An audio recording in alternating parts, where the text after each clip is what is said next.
तो देखो प्यारे विद्यार्थियों, यहाँ से आप लोग इनको नोट कर लोगे। ये रहा आपका प्रश्न नंबर 6 का उत्तर, और उसके बाद में देखिएगा ये रहा आपका प्रश्न नंबर 6 के अत वाले प्रश्न का उत्तर। अब इसके बाद में देखिएगा ये रहा आपका प्रश्न नंबर 7 का उत्तर। तो प्यारे विद्यार्थियों, स्वागत है आप सभी का एक और नए वीडियो में। देखिएगा प्यारे विद्यार्थियों, आज मैं यहाँ से आपको बताने वाला हूँ आपकी वार्षिक बोर्ड परीक्षा 2024 के लिए कक्षा 9वीं हिंदी विषय के क्वेश्चन पेपर को। जी हाँ प्यारे विद्यार्थियों, अगर आपने इस वीडियो को पूरा देख लिया ना, तो आप ये समझिएगा कि आपकी वार्षिक बोर्ड परीक्षा 2024 का आपका जो हिंदी विषय का क्वेश्चन पेपर होगा उसमें आपको काफ़ी हेल्प मिलेगी। जी हाँ प्यारे विद्यार्थियों, यहाँ पर मैं आपको बता दूँ कि आपकी वार्षिक बोर्ड परीक्षा 2024 की तैयारी हेतु मैं आपको 4 सेट पेपर उपलब्ध करवाऊंगा। सेट ए होगा, सेट बी होगा, सेट सी होगा और सेट डी होगा, और इन चारों सेट पेपर का फुल सॉल्यूशन दूंगा। यहाँ तक कि आपको अत वाले क्वेश्चन का उत्तर भी देखने को मिलेगा। अब इसके लिए देखिएगा प्यारे विद्यार्थियों, आपको क्या करना होगा, आपको ये करना केवल 4 सेट पेपर को अच्छे से देखना है, और आपका जो वार्षिक बोर्ड परीक्षा का जो क्वेश्चन पेपर होगा ना, इन्हीं 4 सेट पेपर में से बन के आएगा। एक भी क्वेश्चन यहाँ से आपका बाहर नहीं जाएगा। देखिएगा प्यारे विद्यार्थियों, यहाँ पर मैं आज आपको जो बता रहा हूँ ना, एक मॉडल क्वेश्चन पेपर है, और इसमें से काफ़ी सारे क्वेश्चंस आपके पेपर में जरूर फंसेंगे। तो इसलिए आप सब लोगों से रिक्वेस्ट है कि यहाँ से आप लोग इस वीडियो को पूरा देखकर जाइएगा। और देखिएगा प्यारे विद्यार्थियों, यहाँ पर मैं आपको 4 सेट पेपर उपलब्ध करवाऊंगा, और अगर आपने चारों सेट को अच्छे प्रकार से लगा लिया ना, तो एक भी क्वेश्चन आपका बाहर नहीं जाएगा। तो इसलिए आप सब लोगों से रिक्वेस्ट है कि यहाँ से आप लोग इस वीडियो को पूरा देखकर जाइएगा, ताकि आप सभी लोगों को प्यारे विद्यार्थियों पूरा क्वेश्चन पेपर और इसका पूरा सॉल्यूशन अच्छे प्रकार से समझ में आ सके। तो चलो प्यारे विद्यार्थियों, आगे बढ़ते हैं वीडियो में, समझते हैं आपके पूरे पेपर को और इसके सॉल्यूशन को। तो देखो प्यारे विद्यार्थियों, कुछ इसी प्रकार का क्वेश्चन पेपर आपको परीक्षाओं में देखने को मिलेगा। यहाँ से जो आपको मैं पेपर बता रहा हूँ ना, एक मॉडल क्वेश्चन पेपर है, यानी कि इसी प्रकार का आपका क्वेश्चन पेपर परीक्षाओं में पूछा जाएगा। अगर देखिएगा प्यारे विद्यार्थियों, आपने मेरे द्वारा दिए गए आपने 4 मॉडल पेपर लगा लिए ना, तो आपका पूरा का पूरा आपका जो वार्षिक परीक्षा का पेपर होगा ना, इसी में से बन के आएगा। तो इसलिए आप सब लोगों से रिक्वेस्ट है कि यहाँ से आप लोग इस वीडियो को पूरा देखकर जाइएगा। तो देखो प्यारे विद्यार्थियों, पहला क्वेश्चन पढ़ते हैं, कृष्ण भक्ति शाखा के प्रतिनिधि कवि। तो देखो प्यारे विद्यार्थियों, इसका राइट आंसर आपका आ जाएगा सूरदास। उसके बाद में देखो ब्रिटिश राज का ज्ञानार्थी, तो ये आ जाएगा आपका अतकड़िया। रसात्मक वाक्यम काव्यम, ये परिभाषा किसकी है, तो देखो इसका राइट आंसर आपका आ जाएगा आचार्य विश्वनाथ की। एकांकी में कितने अंक होते हैं, तो देखो इसमें 1 अंक होता है। जगदीश में कौन सी संधि है, तो देखो प्यारे विद्यार्थियों 5वें नंबर में जो आपसे क्वेश्चन पूछा गया ना, इसका राइट आंसर आपका आ जाएगा व्यंजन संधि होगी। उसके बाद में देखो छठा क्वेश्चन, रीढ़ की हड्डी एकांकी किस समस्या पर आधारित है, तो देखो इसका राइट आंसर आपका आ जाएगा ख नंबर का, जिसमें कि लिखा विवाह की समस्या पर। अब इसके बाद में देखो प्रश्न नंबर 2 में आपसे रिक्त स्थान पूछे जाएंगे, यहाँ से आप लोग इनको देख लो। तो पहले नंबर का जो रिक्त स्थान है ना, इसमें आपको लिख लेना जयशंकर। क्या लिख लोगे, जयशंकर प्रसाद, इसका राइट आंसर होगा। तो इसमें आप लोग ये भर ले, जयशंकर प्रसाद। उसके बाद में देखो अगला क्वेश्चन लिखा है, जिसके कारण स्थायी भाव जागृत हो वे कहलाता है। तो देखो प्यारे विद्यार्थियों, जिसकी वजह से स्थायी भाव जागृत होता है उसे क्या कहते हैं, तो देखो प्यारे विद्यार्थियों, यहाँ से आप लोग देख लेंगे, इसको कहते हैं आलंबन। इसका राइट आंसर क्या आ जाएगा, आलंबन। यहाँ से आप लोग इसको नोट कर लेंगे। उसके बाद में देखो तीसरा क्वेश्चन पढ़ते हैं, क्या लिखा, कामायनी एक है। तो देखो प्यारे विद्यार्थियों, कामायनी क्या है, यहाँ से आप लोग देख लेंगे, इसमें आपको लिख देना महाकाव्य। कामायनी एक महाकाव्य है। उसके बाद में देखो अगला क्वेश्चन, दो बैलों की कथा गद्य की विधा है।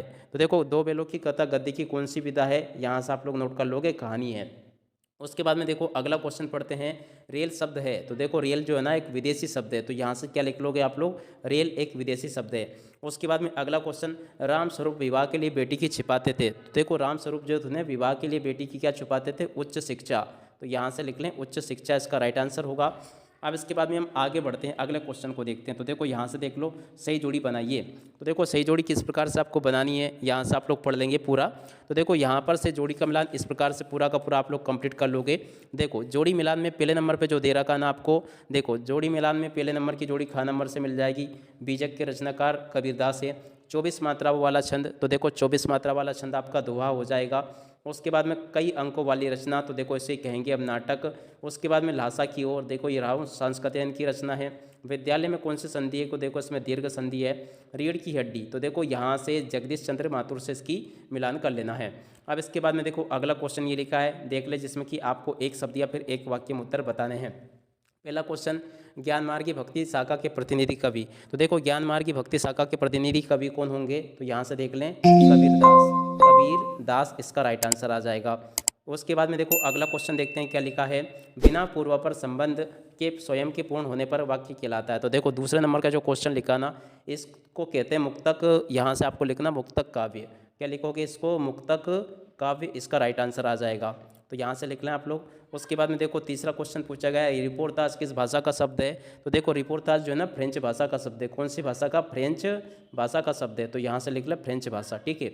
उसके बाद में देखो अगला क्वेश्चन बताते हैं मनोयोग का संधि विच्छेद क्या होगा। तो देखो मनोयोग का संधि विच्छेद हो जाएगा आपका मनाधन योग। क्या लिख लेना? मनाधन योग, इसका संधि विच्छेद होगा, तो यहाँ से लिख लें आप लोग। उसके बाद में देखो अगला क्वेश्चन सदाचार का विलोम क्या होगा। तो देखो 5 नंबर का जो क्वेश्चन लिखा है ना, सदाचार का विलोम होगा आपका दुराचार, तो यहाँ से लिख ले दुराचार। इसके बाद में अगला क्वेश्चन रीढ़ की हड्डी एकांक किस समस्या पर आधारित है। तो देखो ये जो है ना विवाह की समस्या पर आधारित है, विवाह की समस्या पर आधारित है, तो यहाँ से लिख ले विवाह की समस्या पर आधारित है रीढ़ की हड्डी एकांकी। अब इसके बाद में देखो यहाँ पर आपसे सत्य सत्य पूछे गए हैं, तो इनको भी देख लो। माखनलाल चतुर्वेदी को देश की जनता के लिए जेल जाना पड़ा, तो देखो देश की आज़ादी के लिए जेल जाना पड़ा, बिल्कुल सत्य होगा। उसके बाद में देखो दूसरे नंबर का जो क्वेश्चन पूछा है ये भी आपका असत्य होगा। तीसरे नंबर का जो क्वेश्चन पूछा हरिशंकर परसाई का जन्म मध्य प्रदेश में हुआ, तो तीसरे नंबर का क्वेश्चन ये भी आपका असत्य हो जाएगा। उसके बाद में देखो चौथे नंबर का जो क्वेश्चन पूछा गया ना ये भी आपका असत्य होगा। उसके बाद में देखो 5 नंबर का जो क्वेश्चन पूछा गया ये भी आपका असत्य हो जाएगा। इसके बाद में देखो छठे नंबर का जो क्वेश्चन पूछा गया ना ये आपका क्या होगा? ये सत्य हो जाएगा। अब इसके बाद में देखो आपका जो पूरा पेपर है ना इसको आप लोग पहले देख लो, फिर मैं आपको इसका पूरा सॉल्यूशन देता हूँ। तो देखो इस प्रकार का पूरा आपका पेपर आया है, यहाँ से आप लोग देख लो पूरा का पूरा पेपर मैंने यहाँ से आपको बता दिया। और देखिएगा इसी प्रकार से आपसे जो पेपर परीक्षा में पूछे जाएंगे ना उसमें इसमें से बहुत सारे क्वेश्चंस आपको मिल जाएंगे, मगर आपको ये करना है कि 4 सेट पेपर मैं आपको उपलब्ध करवाऊंगा। तो यहाँ से आप लोग चारों सेटों को देख लो अच्छे प्रकार से, ताकि आपका एक भी क्वेश्चन परीक्षा में से मिस ना हो। तो देखो प्यारे विद्यार्थियों यहाँ से मैंने आपको पूरा बता दिया। अब इसी के साथ में देखिएगा प्यारे विद्यार्थियों हम आगे बढ़ते हैं और इसके पूरे सॉल्यूशन को देखते हैं प्रश्न नंबर 6 से लेकर 23 तक का। तो देखो प्यारे विद्यार्थियों यहाँ से आप लोग इनको नोट कर लोगे, ये रहा आपका प्रश्न नंबर 6 का उत्तर, और उसके बाद में देखिएगा ये रहा आपका प्रश्न नंबर 6 के अतवाले प्रश्न का उत्तर। अब इसके बाद में देखिएगा ये रहा आपका प्रश्न नंबर 7 का उत्तर, यहाँ से आप लोग इसको देख लो पूरा का पूरा। और उसके बाद में देखिएगा ये रहा इसके अतवाले क्वेश्चन का उत्तर, यहाँ से आप लोग देख लोगे। और उसके बाद में देखो ये रहा आपका प्रश्न नंबर 8 का उत्तर, यहाँ से आप सब लोग इसको देख लो और अच्छे से इसको याद भी कर लो। और देखो प्यारे विद्यार्थियों ये रहा आपका इसके अतवाले क्वेश्चन का उत्तर, तो यहाँ से आप सब लोग इसको देख लो। और उसके बाद में देखो प्यारे विद्यार्थियों ये रहा आपका प्रश्न नंबर 9 का उत्तर, तो यहाँ से आप लोग इसको भी नोट कर लोगे।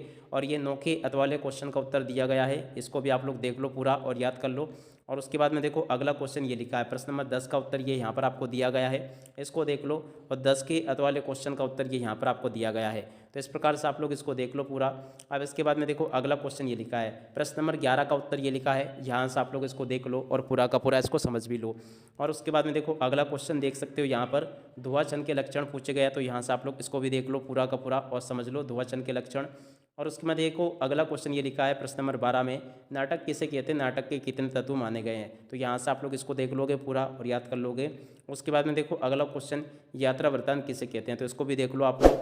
और उसके बाद में देखो अगला क्वेश्चन ये लिखा है ये वाला, यहाँ से देख लें किन घटनाओं से पता चलता है कि हीरा और मोती में गहरी दोस्ती थी, यहाँ से देख लें। उसके बाद में देखो अगला क्वेश्चन ये लिखा है अपनी यात्रा के दौरान लेखक को किन किन कठिनाइयों का सामना करना पड़ा, तो इस वाले क्वेश्चन को भी देख लो आप लोग पूरा। और उसके बाद में देखो अगला क्वेश्चन ये लिखा है देख लें अपने अनुसार वस्तु को खरीदने के आधार पर वस्तु की गुणवत्ता होनी चाहिए या उसके विज्ञापन पर तर्क सहित आपको उत्तर देना है। और उसके बाद में देखो अगला प्रश्न का उत्तर ये लिखा है, यहाँ से आप सब लोग इसको देख लेंगे। और देखो इसके बाद में प्रश्न नंबर 15 का उत्तर ये दिया गया है, आप लोग इसको भी देख लो पूरा।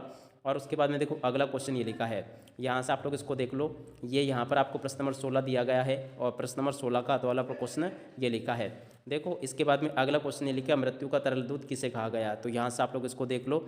और उसके बाद में देखो इसके अतवाला क्वेश्चन ये यहाँ पर आपको दिया गया है, इसको देख लो। ये प्रश्न नंबर 18 दिया गया है, प्रश्न नंबर 18 को पूरा पढ़ लोगे। देखो प्यारे विद्यार्थियों यहाँ तक का मैंने आप सभी को पूरा का पूरा सॉल्यूशन बता दिया। कुछ और क्वेश्चन आपके रह गए हैं तो उनको यहाँ से आप लोग देख लो, पूरा का पूरा बता दिया मैंने। वैसे तो ये प्रश्न नंबर 21 का उत्तर लिखा है पूरा का पूरा, ये आपका ऊपर नीचे हो सकता है मगर ये आपका प्रश्न नंबर 23 में आपसे पूछा जाएगा। तो देख सकते हो प्यारे विद्यार्थियों पूरा का पूरा सॉल्यूशन मैंने आपको बता दिया। ये आपके 22वें क्वेश्चन का उत्तर ये लिखा है, यहाँ से देख लोगे आप लोग। और उसके बाद में देखो 23वें में ये आपका 21वां होगा वैसे, तो यहाँ से आप लोग देख लो इसको 20 या 21 में जो भी आपका, यहाँ से आप लोग इसको नोट कर लो। तो देखो प्यारे विद्यार्थियों यहाँ से मैंने आप सभी को पूरा का पूरा आपका वार्षिक परीक्षा का जो क्वेश्चन पेपर आने वाला है ना उसको बता दिया। इस प्रकार के क्वेश्चन आपसे पूछे जाएंगे। और अगर आपने, मैं आपको जो 4 सेट पेपर दे रहा हूँ, अगर आपने इन चारों सेट पेपर को अच्छे से लगा लिया ना तो एक भी क्वेश्चन यहाँ से आपका मिस नहीं होगा, पूरा का पूरा पेपर आपका वहाँ से फंस जाएगा। अब इसी के साथ में इस वीडियो को यहीं पर पूरा करते हैं। नमस्कार, जय हिंद, जय भारत।